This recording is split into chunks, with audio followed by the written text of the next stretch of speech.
All right, Joel Beall is here, author of the new book, Playing Dirty, which I was just telling you I was diving into this morning, and I haven't been able to put down. It derailed my entire morning, but I can't wait to talk about it with you. Thanks for joining me today.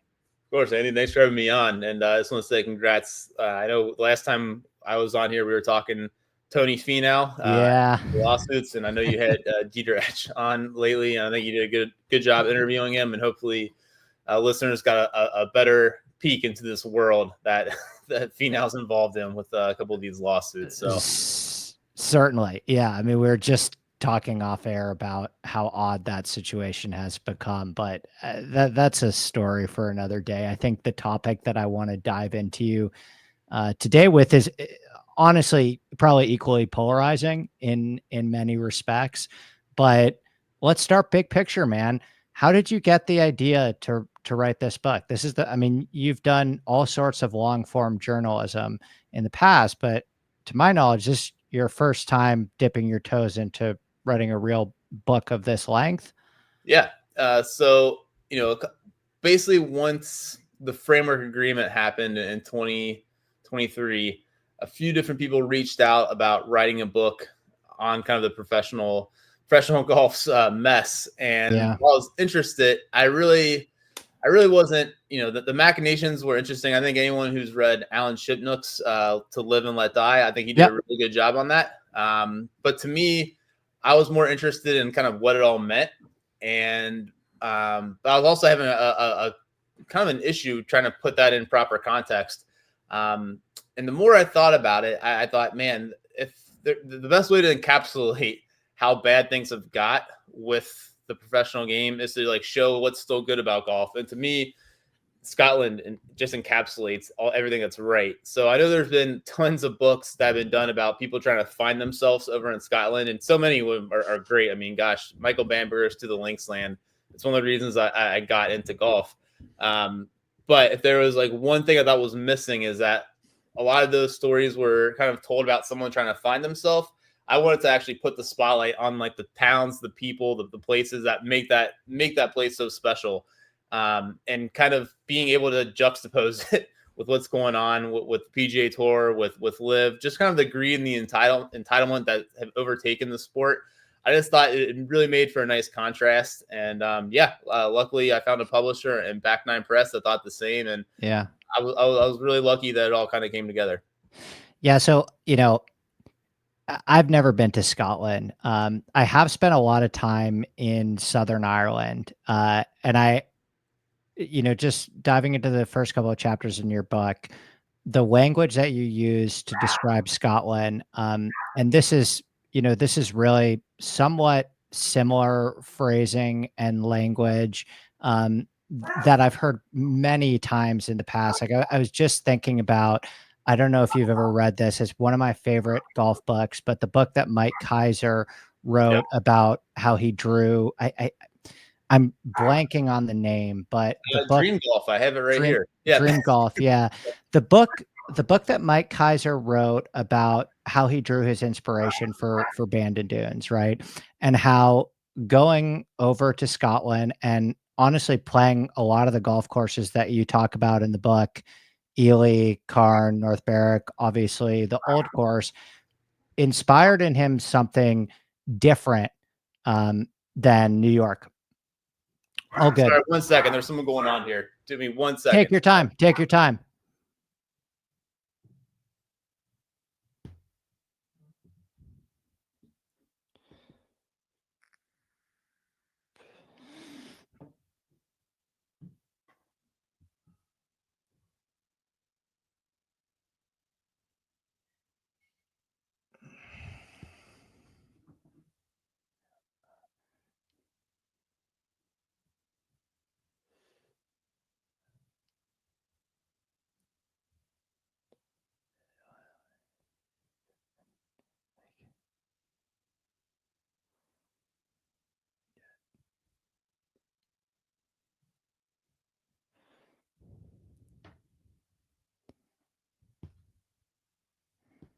Sorry about that. My dog was losing his mind.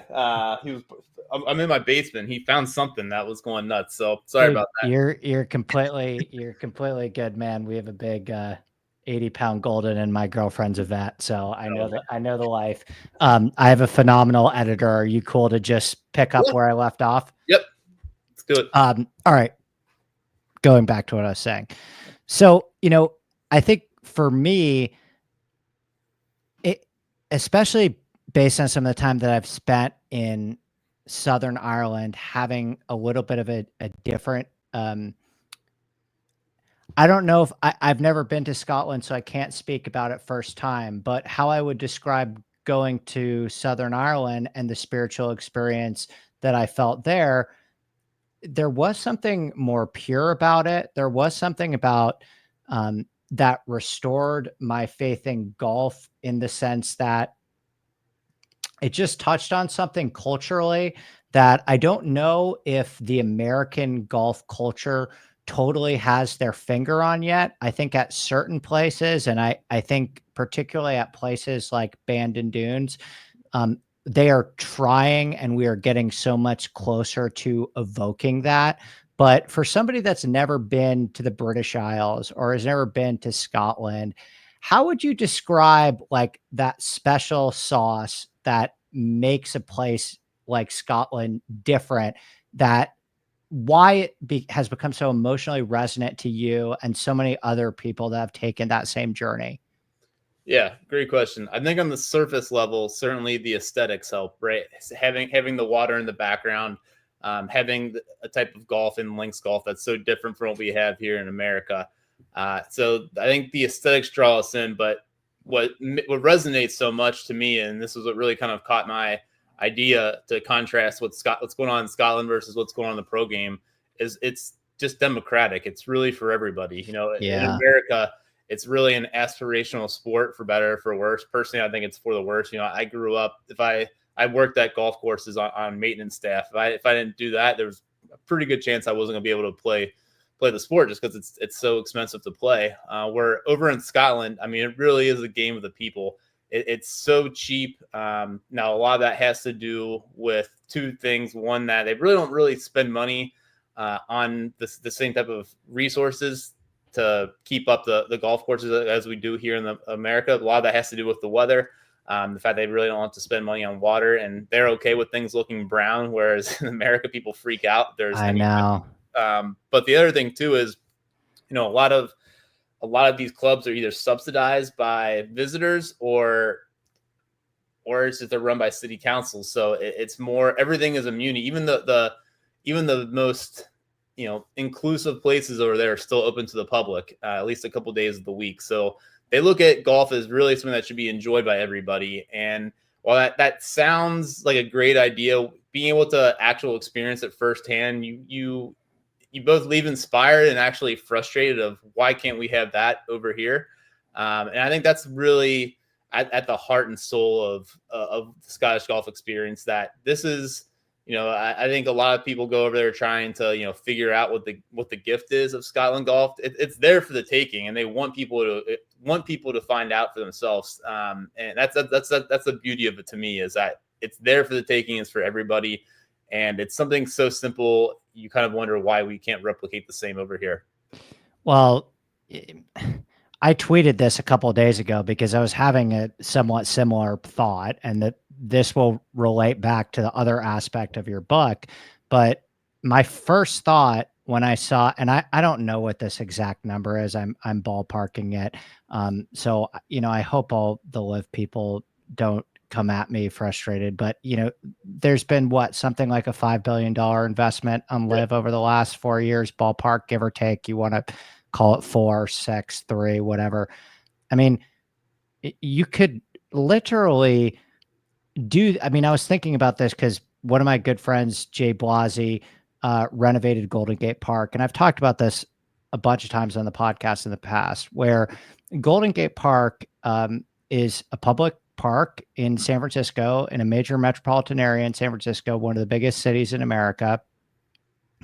It costs about $2.75 million to completely renovate that golf course, and really renovate it to the point where, like, it was a really good golf. I'm an architecture junkie, and it's a really good golf course for the golf sickos, and it's also the perfect place to play your first round of golf ever. Right? It's the perfect place. The first tee funded like pretty much all of the renovation, right? With the hope and the model that this is going to be the home of like all of these different junior golfers and all of these different people learning the game for the first time in a major metropolitan area, one of the most densely populated cities in America.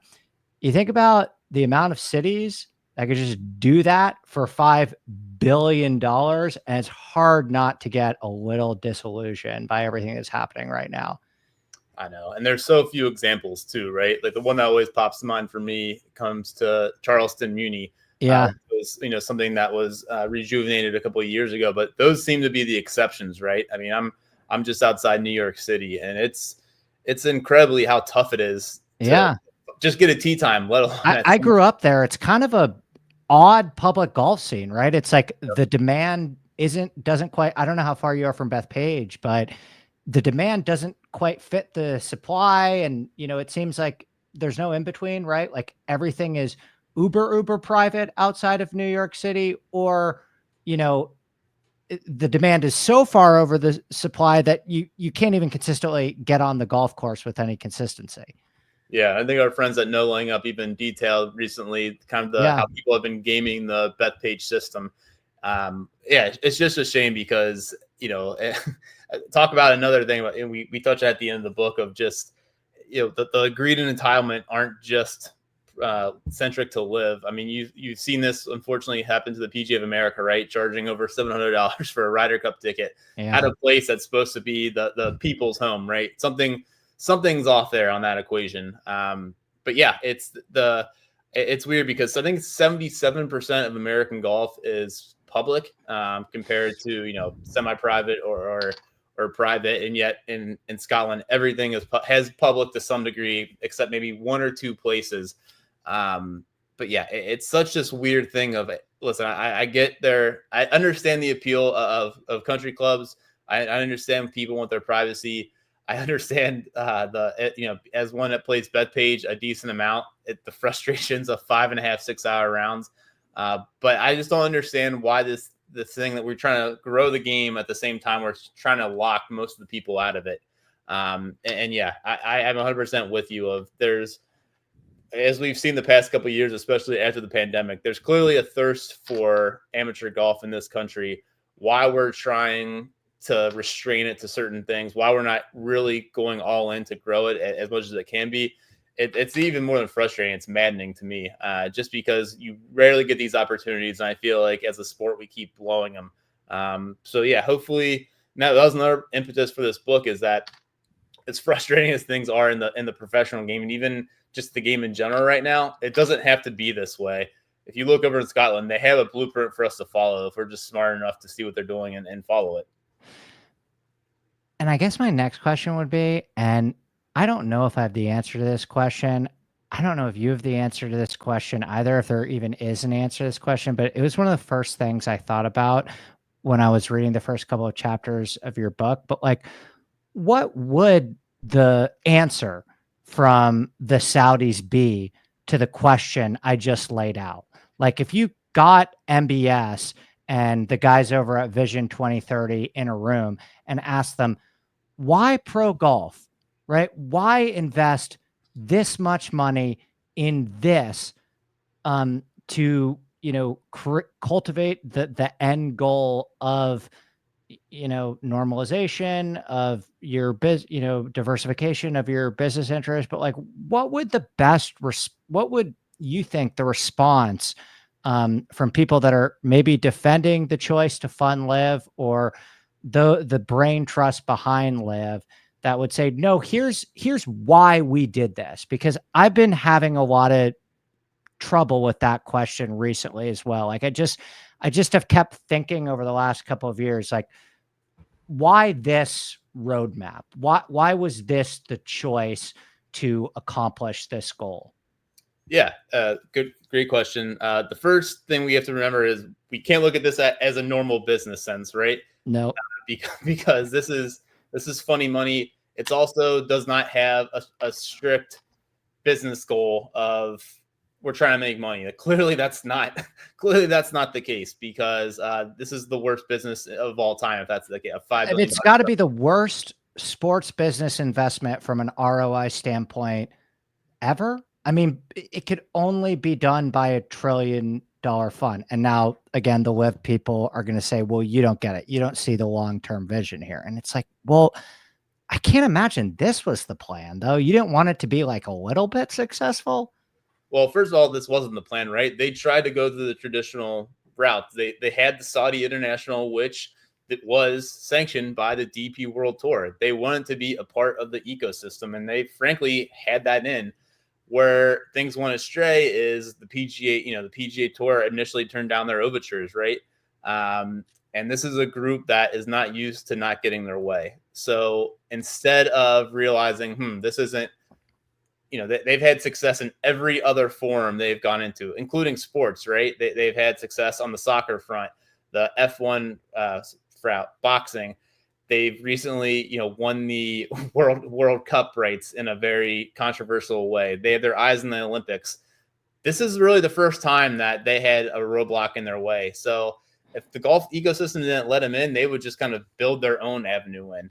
And really, they would, the folks behind Live would say it worked because ultimately, within a year of launching this thing, they had a, quote unquote framework agreement with the PGA Tour. That's all they really wanted is some type of validation from an American institution.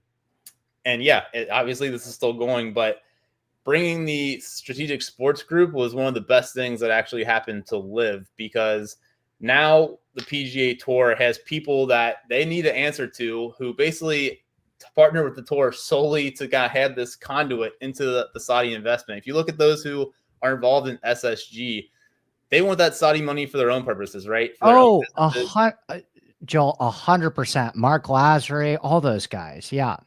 So they would actually, the folks behind Live would say this accomplished our thing, and actually probably faster than we thought it would too, right? So yeah, it's interesting because without that framework agreement, you wonder how long this would have gone, because I mean, the early lawsuits did not go their way. That's not to say the ultimate goal would have gone against them as well, but they had a series of losses to start this thing out. They clearly weren't going to do discovery, and that makes you wonder, like, what would have, it would have been really hard to see a court awarding something that wasn't going to participate in that realm. So. But yeah, they got lucked out that they made a bet that the PGA Tour couldn't sustain this, and they were right. Ultimately, they got what they wanted. They got the quote unquote validation from the PGA Tour. That brought them in. The reason they picked golf in the first place, they thought it was a great conduit to business leaders. Yeah. I mean, heck, they partnered with a guy who ultimately became the president of the United States. I mean, that was their best bet they've made, right? They took a guy who at the time was excommunicated, especially from golf, right? This was a guy who had a PGA championship scheduled at one of his places. He had a PGA Tour event. He lost all that. He bought a place strictly so he could host the Open Championship, and because of some things he said in the past, that got taken away. Now all of a sudden, so Liv made whatever you want to say about them, whatever you want to say about President Donald Trump.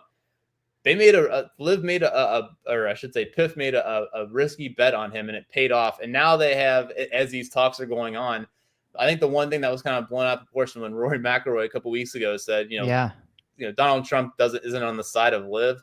Maybe he said that, but Trump also knows who was loyal to him throughout this whole thing. I would be really surprised, whatever his personal feelings are. I don't see him turning his back on Piff. So yeah, having a into the White House, that's what this is all about, right? That's another disheartening thing about this. This is not about business. It's not about sports. It's about power aspirations, right? It's about power, and yeah, that front they succeeded. So yeah, on one hand, $5 billion for event small price to pay, I suppose, when you put it that way. right? Five billion. You know, I brought this number up a couple weeks ago. It's like the Saudis had basically signed on 2 billion for Jared Kushner's equity firm when he started after. You know, so yeah, 5 billion to start up a business that has struggled to gain viewers.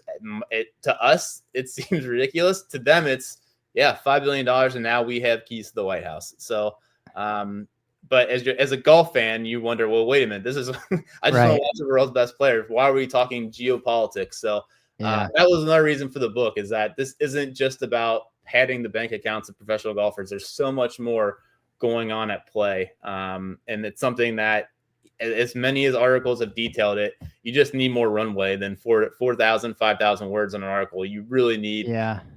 100 or 200 pages to really delve into this. Yeah. And I mean, you outlined that just now, like you recapped and summarized so eloquently an ongoing saga that has had so many twists and turns over the last 2 to 4 years that I think everybody at some point, and this is why I somewhat stopped covering the negotiations on my podcast. I somewhat stopped getting into these arguments with other folks on Twitter. But what was it like over the past couple of years doing the research for a book that you could wake up any single morning to a tweet from Trump or a tweet from PGA Tour Communications, and it's like June 6th all over and over again. Like, did you struggle with the fact that you're having to put all this together in real time on a situation that felt pretty turbulent?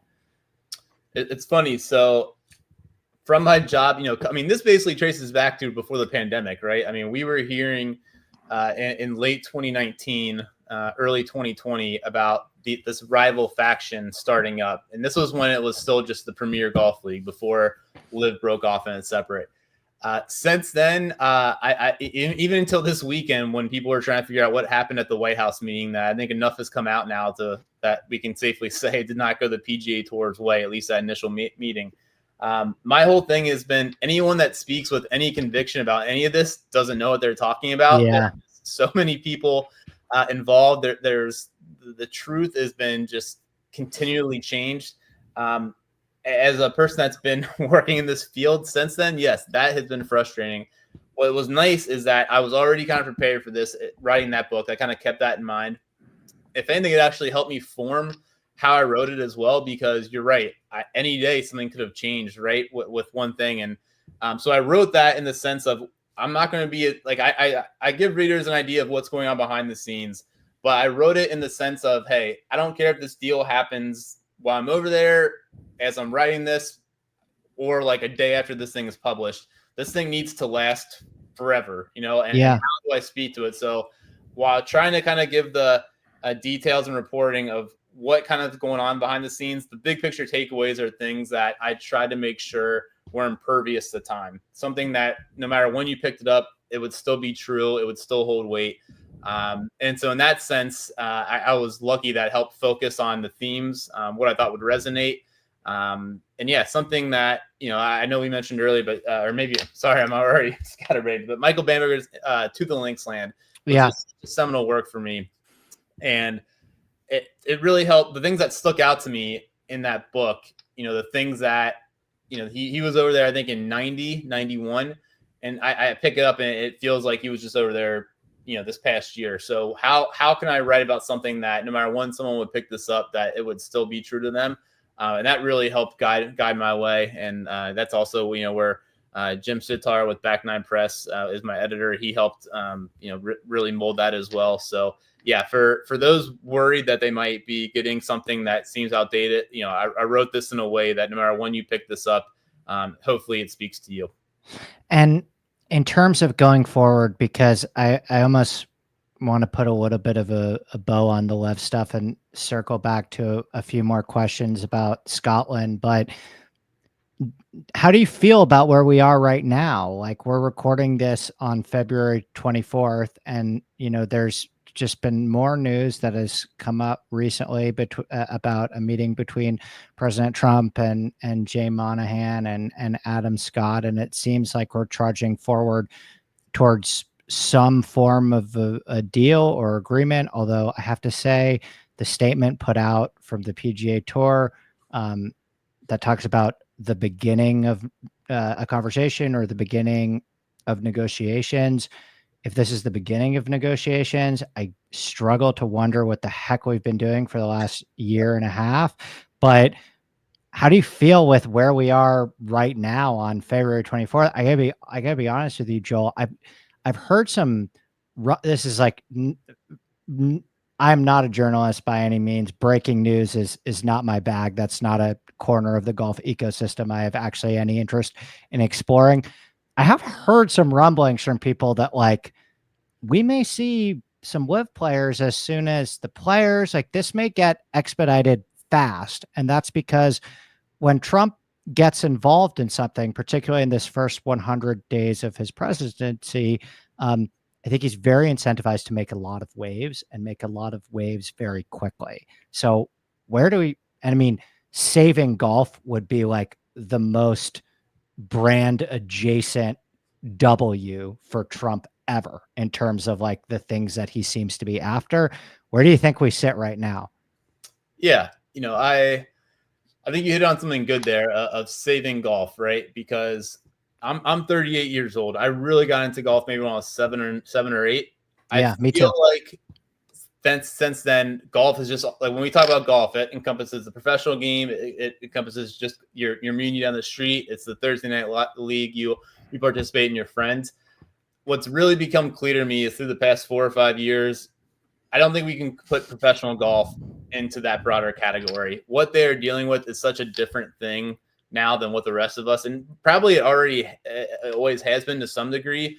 But this is really kind of, I think this has been a point of delineation, and there's no return either. Like this is, and I get it, it's a business, but there's so many external forces. There's so much. I think bad that the antithesis of what true golf is that we've seen at the top levels of the sport, that I think when we talk about golf now, to me at least, the professional game doesn't necessarily fall into that. Yeah. In terms of what what this means for a unification of the professional game, I think we're close. I don't, again, as we just mentioned, anyone who speaks with any certainty, be careful of.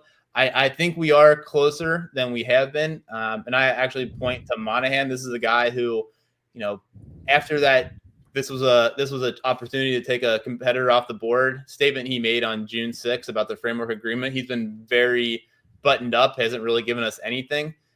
When I was at the Genesis Invitational 2 weeks ago when he spoke to the media, and that was about as open and as confident as assured I've seen him, honestly, throughout the 4 years on anything. And the fact that he kept talking about reunification, playing on one tour, that he repeated it when a bunch of us asked him about, we were all kind of taken aback. He certainly feels like they are really close to getting something done, and that in his mind, it's going to be something very favorable for the tour. I think you saw that similarly in Tiger Woods' comments when he appeared on the broadcast later that weekend with Nance of saying, yes, something's going to be coming soon and maybe even really soon. I do think the White House meeting might have been a small step back from that, but overall, people are, at least with the tour, are still very confident something is going to be done. I would be shocked if you saw wholesale live players at the players, just because there's already so many spots in the field. I could envision something where maybe 3, at most 5 guys come back, but man, that just seems like a bridge too far. I understand the optics of having a peace treaty of sorts, but in terms of the game being back together, I still think the earliest is next year, and possibly even 27 might even be more realistic. But yeah, it's still going to bring those questions, right? I think this, we talked about normalization before, about this is why the Saudis got into this. You could make the case that this is one, if they were trying to quote unquote sports wash themselves through golf, this has been one of the worst ways to do it, right? Because so many more people now are in tune with what's going on in that kingdom because of this, right? But I would actually counter, one of the things of sports washing is that normalization where it just kind of wears you down. I think so many people are tired of the infighting, especially at 6, that you start bringing up human rights, you start bringing up all the different things, and all of a sudden it turns into this. Well, what about this, or what about where do you pump your gas at? And people are Yeah. just tired of it, and that's kind of the point where it just wears you down. That you don't want to talk about it in the back of your head. You understand it, but you just want to move past it. So on that front, like it's worked, right? Because people, those questions are going to happen. You've already seen it in some of the non-golf entities that have covered this White House meeting. The Washington Post had a pretty damning piece about why is Yeah. the tour getting into this. But that's something that people in the golf space have had that. So yes, you're going to have these questions of why is the tour partnering with this entity accused of all these things. But I think most golf fans will be like, change the channel. We've been having this conversation for 4 or 5 years. Yeah. I mean, personally, I still think that's a viable conversation, but I Yeah. feel like we both have a pretty good idea of what fans have been hearing this. They just want to get back to golf. So, in terms of where it's at, I think it is a bit of a bummer how everyone is just so exhausted and tired of this. We'd rather just get back to golf, but I also think it's worth remembering why these conversations and why these fights started in the first place. And Yeah. to me is why it's given me a better appreciation though for the golf we know, the golf that we experience with our buddies, the good things that golf stands for. And unfortunately, at the moment, I just don't know if the professional game just deserves to be slotted in that capacity. Yeah. Well, in terms of even just how the political climate has shifted recently, it's just a Yep. little bit more conducive culturally to the forgive and forget type mindset Yep. when it comes to some of the humans' rights stuff. And I just think a lot of people have gotten to the point of apathy with it,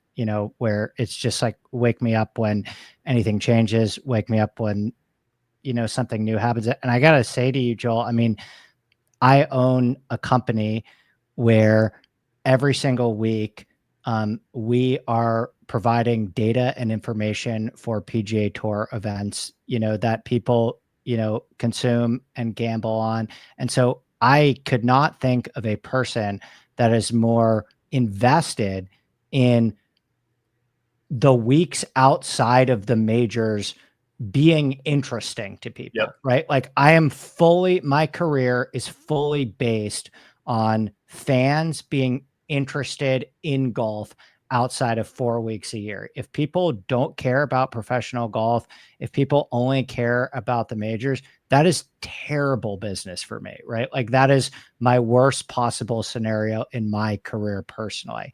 And I still cannot blame a single person because I've had so many of these conversations in terms of some of the older people that I play golf with that I don't have a single comeback for the I'm tired of the pro golf thing. I genuinely don't. Like I do not have a single retort to the I'm good on this, man. Like take me to Thursday at the Masters and I'll watch the Open Championship, but like switching between Liv Sentosa and the Rocket Mortgage, just I'm good, man. Wake me up when the master starts.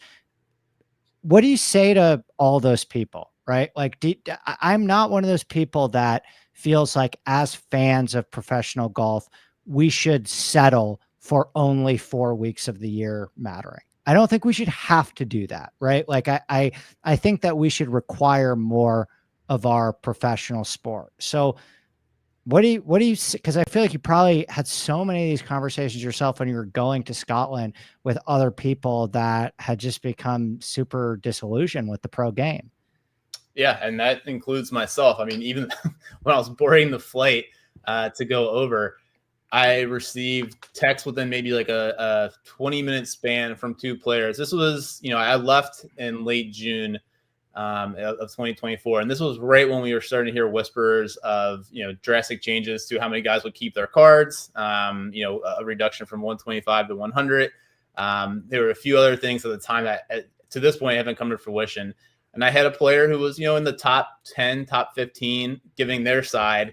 And then a guy who's kind of, on the fringes of keeping his tour card give his. And it was just kind of infighting. And I was like, I think when people talk about the tour, it's been called, the haves and the have-nots. To me, it's the haves and have more, right? Like even the guys who are still hurting are still making millions of dollars. And I think this idea of not they're caring about more about their own actions than where those actions are taking the game.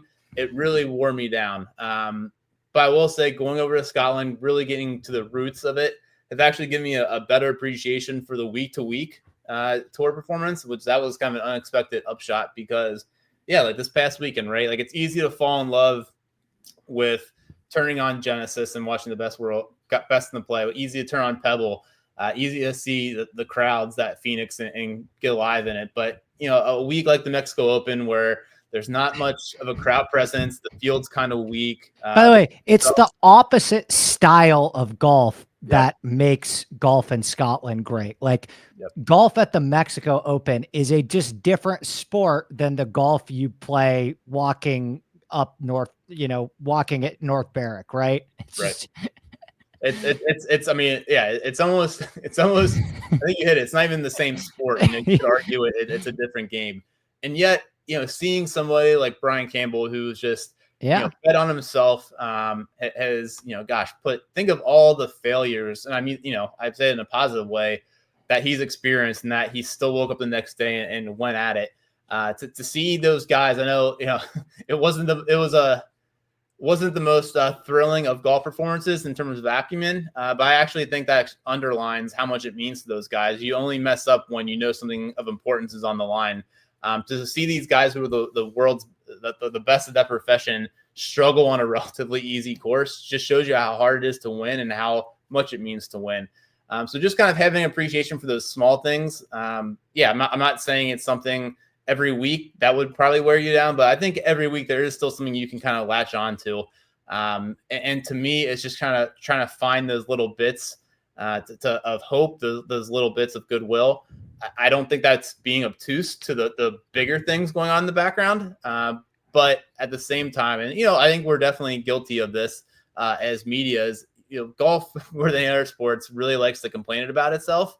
A lot of them for the right reasons, but if you can't appreciate the good, like what are we arguing about, right? And that's kind of also why I wanted to do this book. Is as upsetting, as distressing as all this has been, I still think this is a game worth fighting for, both at the pro level, both at our level.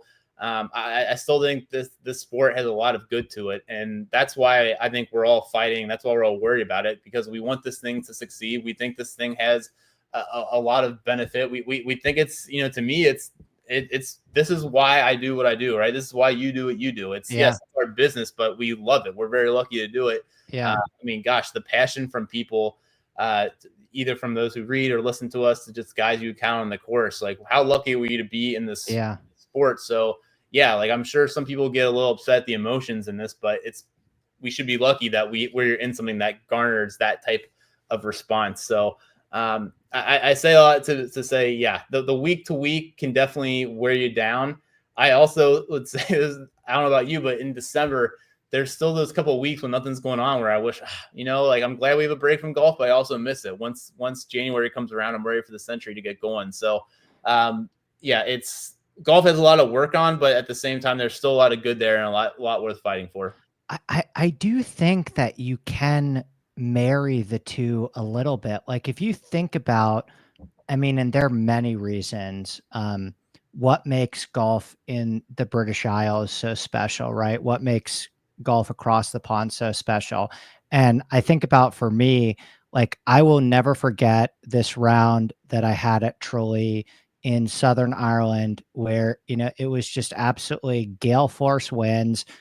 We got completely dumped on, and then kind of this beautiful rainbow emerged over, we were playing the back nine by then, and we had just gone through the ringer with all of the elements. It was trying to find the center of the club face. It was, just a completely different sport that I had ever played in America. And I'll remember that round with my best friends for the rest of my life. Like I probably shot 130. And it was the most memorable experience I think I've ever had on a golf course. And I've been playing golf since I was 6, 7 years old. You think about what are the most memorable rounds that I've watched in the program this year. It's Rory McIlroy shooting 65 in conditions at Pebble Beach, right? It's that day at Torrey Pines where they actually had to navigate the elements. And I think that's a little bit of the problem with pro golf, is that everything has just gotten so optimized with technology and TrackMan and driver wedge, driver wedge, driver wedge, right? These same TPC course after TPC course, green, green, green. And you go to Scotland and the ethos is like you're playing an outdoor sport, right? And I just wish we could marry those two things. Yeah, nature is certainly a character. It can be a friend and a foe over there, and it's two things because I think you hit on something that I think is so important to golf over in that sector of the world. You said you didn't hit the best round, and still one of your most memorable. No one over in that part of the world talks about what they shot. It's so Yeah. scary when you talk about, hey, how'd you go around? They're asking you, was it fast? Did you have fun? They don't give a damn how you scored. Hopefully you hit a good shot or two. Hopefully it's something memorable. If not, well, you come back the next day, and that's why the bar is here. Get a drink and wear yourself out. It's fine. But yeah, I'm. It's funny because so many pros, at least American pros, tend to maybe view the Open Championship with a little bit of a knock of there's too much luck involved. You can get in the wrong tee time wave and be totally screwed without realizing like that's actually the beauty of it. It's nature is part of the test over there, and I mean, heck, that's the RNA has made that part of their mission statement. We've seen forged by nature across all the bunting and awnings at the Open the past couple of years. And even if the weather isn't nasty, the way links golf is, there's no such thing as a fortuitous bounce, right? You can have a great shot, but if you play it just slightly wrong, the way the contours and terrain over there of links golf, you're going to get these funky bounces. And that's, over some Americans, especially who've been on the TrackMan of, hey, I hit that exactly where I was supposed to. They don't get that. Well, there's no one way to play links golf. You're supposed to kind of be one with nature. Sometimes that means like you're going to get some bounces you see nowhere else, but that doesn't mean it's, a Mickey Mouse setup. That just means it's something more true to what you actually know over in the States. So,